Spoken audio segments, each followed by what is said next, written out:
አዲስ ወደ ተገነባው የተሽከርካሪዎች መካነ ርዕይ መግባት ወደ ቀድሞ ዘመን ጉዞ ከመጀመር ጋር ይመሳሰላል። እዚህ ስፍራ በኢትዮጵያ ንጉሳውያን ቤተሰቦች በአንድ ወቅት ይጠቀሙባቸው የነበሩና ዛሬ የታደሱ አውቶሞቢሎች፣ የባቡር ፉርጎዎችና ሰረገላዎች ለሕዝብ ጉብኝት ክፍት ሆነው በልዩ መንገድ በተሰራው የተሽከርካሪዎች መካነ ርዕይ ውስጥ ይታያሉ።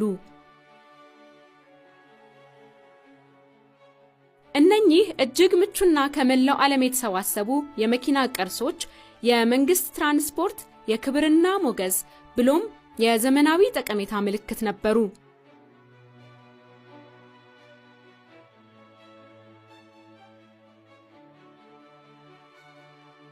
እንደ ሮልስ ሮይስ ፋንተም 4፣ መርሴዲስ ቤንዝ 600፣ የፑልማን ሊሞዚን፣ ፓካርድ ሱፐር 8፣ ካዲላክ ፍሊትውድ ሊሞዚን እና ሊንከን ኮንቲኔንታል የመሳሰሉ የቅንጦት ተሽከርካሪዎች በመካነ ርዕዩ ከተሰባሰቡት የመኪና መስህቦች ዋና ዋናዎቹ ናቸው። በተጨማሪም ወጣ ገባ የሆነውን የኢትዮጵያን መልክዓ ምድር ለመጓዝ የሚያገለግሉ እንደ ላንድ ሮቨር፣ ፊያት እና ፔጆ ያሉ ተሽከርካሪዎችም በዚሁ ይገኛሉ።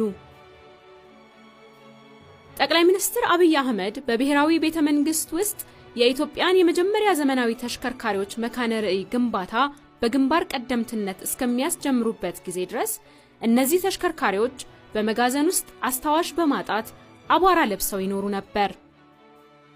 ወደዚህ ስፍራ የሚመጡ ጎብኚዎች በአንድ ወቅት በአገር መሪዎችና በእንግዶች ከተማዋን ለመጎብኘት ያገለግሉ የነበሩትን ሰረገላዎችንም መጎብኘት ይችላሉ። በተጨማሪም አስደናቂ የተሽከርካሪዎች መካነ ርዕይ የመመገቢያ ስፍራ፣ መታጠቢያ ቤት እንዲሁም ቢሮ ያላቸው 2 የባቡር ፉርጎዎችን ይዟል። ንጉሠ ነገሥቱ እነዚህን ቅንጡ ባቡሮች ለስራም ሆነ ለመዝናናት ወደ ሐረር በሚጓዙበት ጊዜ ይጠቀሙባቸው ነበር።